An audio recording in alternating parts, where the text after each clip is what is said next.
ओम शांति। आज बाबा की फ्राइडे की मुरली में बाबा ने सबसे पहली बात समझाई है कि जैसे दुनिया का कोई ड्रामा या फिल्म है, वो तो कुछ घंटे की होती है ना। लेकिन ये जो ड्रामा है जिसमें हम सभी एक्टर्स हैं, इतने करोड़ों एक्टर्स हैं, अरबों एक्टर्स हैं, ये ड्रामा की ड्यूरेशन भी ज़्यादा है। जैसे देखिए, कोई फिल्म 2 घंटे की हो, 3 घंटे की हो, तो उसमें एक्टर्स कितने होंगे? छोटे बड़े सब मिला के कुछ 100 एक्टर्स होंगे। तो जैसा ड्यूरेशन है उतने एक्टर्स हैं, या कहें जितने एक्टर्स हैं उस हिसाब से ड्यूरेशन है, मतलब समय अवधि है। ऐसे ही ये पूरी सृष्टि एक ड्रामा या एक नाटक के रूप में चल रही है, और इसके एक्टर्स इतने सारे हैं, तो उन सभी का पार्ट प्ले करने में 5,000 साल लग जाते हैं।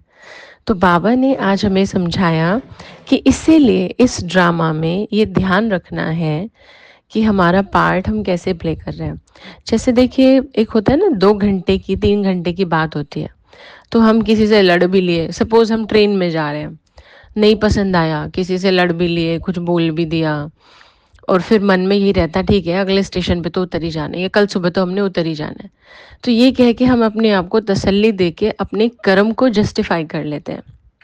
पर इस सृष्टि के नाटक में हर कर्म का इम्पैक्ट पड़ता है, और हर कर्म का इम्पैक्ट कभी भी पड़ सकता है, उसका प्रभाव, उसका असर कभी भी दिख सकता है।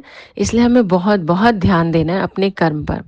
हाँ, अगर गलती से कुछ ऐसा हो जाता है तो ज़रूर हम उसके लिए कुछ ना कुछ सोल्यूशन निकालें, चाहे माफ़ी मांगने का, चाहे उसे ठीक करने का, या कुछ भी, क्योंकि बहुत लंबा ड्रामा है। तो जब किसी के साथ बहुत लंबा रहना होता है ना, तो हमें जल्दी ठीक कर लेना चाहिए बातों को। दूसरी बात आज बाबा ने कही है कि हमारे हर विकर्म, यानी हर उल्टे कर्म, विकारी कर्म का जो आधार है, वो है देह अभिमान, मतलब ईगो। और ईगो कहें, या हम ये कहें कि हम कई बार सेल्फ रिस्पेक्ट के नाम पर भी ईगो दिखा देते हैं, और हम सोचते हैं कि ये बहुत ज़रूरी है, मतलब मेरी सेल्फ रिस्पेक्ट पर आ गई बात। पर नहीं, कई बार हम उस चक्कर में उल्टे कर्म कर जाते हैं। और अगेन पहले पॉइंट से रिलेट करता है ये कि अच्छे या बुरे का फल ज़रूर मिलता है, और ये ड्रामा बड़ा लंबा है, ऐसे पीछा नहीं छुड़ाया जा सकता कि हाँ थोड़े समय की बात है, नहीं। तो इसीलिए बाबा ने कहा कि अपने देह अभिमान पर बहुत काम करना है, जिसको हम बॉडी कॉन्शियस या ईगो भी कह सकते हैं। हालांकि दोनों में हल्का फ़र्क है। देह अभिमान हो गया ईगो, और देह भान हो गया बॉडी कॉन्शियसनेस। इसको हम इजी भाषा में समझे तो मैं और मेरा की कॉन्शियस में जब हम जाते हैं कि मैंने बोला था फिर भी नहीं किया, मैं कह रहा हूँ, मैं कह रही हूँ, तो करना चाहिए ना, मैं बड़ा हूँ, मैं बड़ी हूँ, तो इनको सुनना चाहिए, मानना चाहिए, मुझे रिस्पेक्ट देनी चाहिए, मैं ही क्यों करूँ, पहले इनको करना चाहिए। तो जब हम इस कॉन्शियस में चले जाते हैं तो हमसे कई गलतियाँ हो जाती हैं, जिसको हम कहते हैं कई विकर्म हो जाते हैं।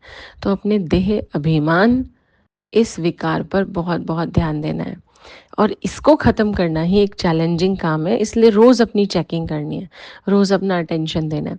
यहाँ तक कि बाबा ने कहा चलो ठीक है, पहले जो हुआ सो हुआ, लेकिन अब इस जन्म के विकर्मों को कम करने के लिए बाबा के आगे सच सच सुनाना है। मतलब भगवान के आगे इतना झुक जाना है ना, इतना सरेंडर हो जाना है। जैसे दुनिया में देखिए, कोई चोर, कोई डाकू, या कोई गलती की हो किसी ने, या एक कोई क्राइम किया हो, और वो खुद आकर पुलिस को सरेंडर कर दे, तो सज़ा कम हो जाती है। वो माने ही ना, जस्टिफाई करता रहे, उसने पहले ऐसा किया इसलिए मैंने ऐसा किया, नहीं।